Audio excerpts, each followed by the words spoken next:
किसान भाइयों, हम सभी के खेतों में फंगस तो लगती ही है। किसी किसान के खेत में कम और किसी किसान के खेत में ज्यादा। बीमारियां तो फसलों में आती ही रहती हैं। जो फंगीसाइड्स हैं कुछ महंगे हैं, कुछ सस्ते हैं। जो फंगीसाइड सस्ते हैं और पुराने हैं उनकी किसानों को फसलों में मात्रा ज्यादा डालनी पड़ती है। कहने का मतलब कि अधिक खर्च होता है। किसान दोस्तों, बीमारियों से बचने का जो बेस्ट तरीका है वह है बचाव, ना कि हमें बीमारी आने के बाद उसका इलाज करना चाहिए। किसान भाइयों, हमारी फसलों में फंगस की बीमारियां आने के जो लक्षण होते हैं 5 से 7 दिनों के बाद दिखाई देते हैं। आज दोस्तों मैं आपको ऐसे पदार्थ के बारे में बताऊंगा जो कि पेस्टिसाइड्स, बैक्टीरिसाइड्स और फंजीसाइड्स सभी पर कार्य करता है। यह पदार्थ आपको पंसारी की दुकानों पर, किराने की दुकानों पर आसानी से उपलब्ध हो जाता है। यह पदार्थ है जी नीला थोथा, यानी कि कॉपर सल्फेट। यह नीले रंग का क्रिस्टलीय पदार्थ होता है। इसके अंदर कॉपर होता है, यानी कि तांबा होता है। और तांबा जो है हमारी फसलों के लिए 8 जरूरी माइक्रो न्यूट्रिएंट्स में से एक होता है। किसान दोस्तों, नीले थोथे का उपयोग हकीम लोग देसी दवाइयां बनाने में भी इस्तेमाल करते हैं। यह ज्यादा जहरीला नहीं होता है। फंगस की एंजाइमेटिक एक्टिविटी को डीएक्टिवेट कर देता है, मतलब कि फंगस को पौधों में फैलने से रोकता है। फंगल और बैक्टीरियल डिजीजेस को कंट्रोल करता है। पौधों के अंदर नीला थोथा पौधों की कई सारी एंजाइमेटिक एक्टिविटीज और क्लोरोफिल और बीज बनने की प्रक्रिया के लिए भी बहुत जरूरी होता है। किसान भाइयों, इसका प्रयोग करने से पहले एक बात का जरूर ध्यान रखें, आपको इसका प्रयोग फसलों में बीमारियां आने से पहले ही करना चाहिए। अगर आप इसका प्रयोग फसलों में बीमारी लग जाने के बाद करते हैं तो इसका कोई खास प्रभाव दिखाई नहीं देता है। नीला थोथा का रासायनिक सूत्र CuSO4 होता है। इसमें कॉपर और सल्फेट पाया जाता है। नीला थोथा leaf blight, late blight, powdery mildew, downy mildew, scab, canker आदि बीमारियों को कंट्रोल करने में काम करता है। नमस्कार दोस्तों, मैं हूं आपका दोस्त परमजीत सिंह और आप देख रहे हैं आपका अपना YouTube channel Singh farming. Channel पर आप सभी का बहुत बहुत स्वागत है। आज की इस वीडियो में हम बात कर रहे हैं नीला थोथा के बारे में।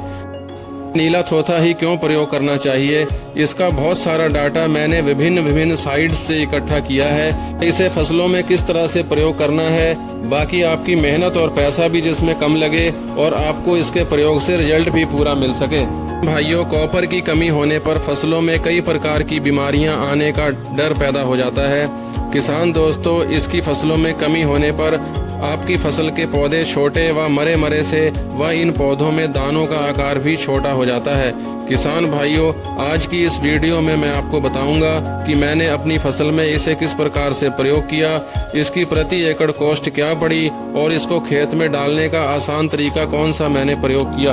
ये अपने खेत में घुसना भी नहीं पड़ा व इसको फसलों में मैंने कितनी मात्रा में प्रयोग किया।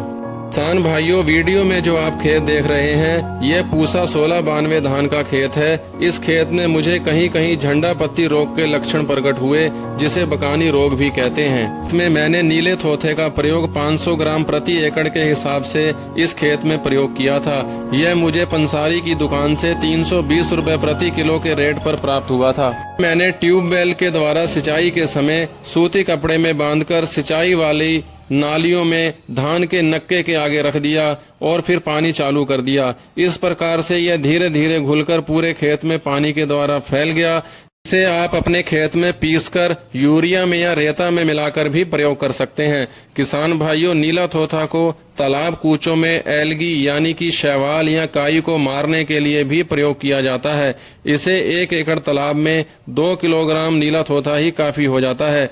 इसे पीसकर घोल बनाकर तालाबों में स्प्रे किया जाता है। किसान भाइयों, कॉपर सल्फेट बहुत ही इफेक्टिव फंजीसाइड होता है। अगर आप फसलों में बीमारी आने से पहले ही इसे प्रयोग कर दें तो फंगस जनित बीमारियां आपके खेत के पास भी नहीं फटक सकेंगी। नीला थोथा फंगस के स्पोर्स को उगने से पहले ही रोक देता है। किसान दोस्तों, जिन खेतों में हम कंपोस्ट खाद का अधिक मात्रा में इस्तेमाल करते हैं उन खेतों में कॉपर की मात्रा बढ़ जाती है। इन खेतों में फंगस जनित बीमारियां कम आती हैं। इसका प्रयोग 500 ग्राम प्रति एकड़ के हिसाब से धान में, गन्ने में 1 किलोग्राम प्रति एकड़, सब्जी वर्गीय फसलों में इसे 250 ग्राम प्रति एकड़ के हिसाब से सिंचाई के समय नक्के के आगे रखकर पानी के द्वारा कर सकते हैं। नीला थोथा का प्रयोग M45 यानी कि मैनकोजेब के साथ मिलाकर भी किया जा सकता है। धान की फसल को हल्दी रोग फॉल्स स्मट से बचाने के लिए भी इसका प्रयोग स्प्रे में किया जा सकता है। धान की फसल में बालियां निकलने से पहले 200 से 250 ग्राम नीला थोथा और 400 ग्राम मैनकोजेब को 200 लीटर पानी में घोल बनाकर भी इसका प्रयोग आप स्प्रे के द्वारा कर सकते हैं। किसान भाइयों, आप मार्केट में मिलने वाले कॉपर सल्फेट और मैनकोजेब 50% WP को लाकर भी आप इसका प्रयोग कर सकते हैं। किसान भाइयों, वीडियो में बताई गई डोज के हिसाब से ही इसका प्रयोग आप अपनी फसलों में करें। मात्रा में फसलों में इसका प्रयोग बिल्कुल ना करें। ज्यादा मात्रा में इसके प्रयोग से इसके दुष्परिणाम भी आपको फसलों पर प्रतीत हो सकते हैं। तो किसान भाइयों, आज की वीडियो में इतना ही। अगर आपने अभी तक हमारे YouTube चैनल को सब्सक्राइब नहीं किया है तो अवश्य कर लें। वीडियो को लाइक व शेयर भी करें ताकि और भी लोगों तक हमारी वीडियो आसानी से पहुंच सके। इसी के साथ आपसे लेते हैं आज्ञा। नई वीडियो पर फिर से मुलाकात होगी। धन्यवाद किसान दोस्तों।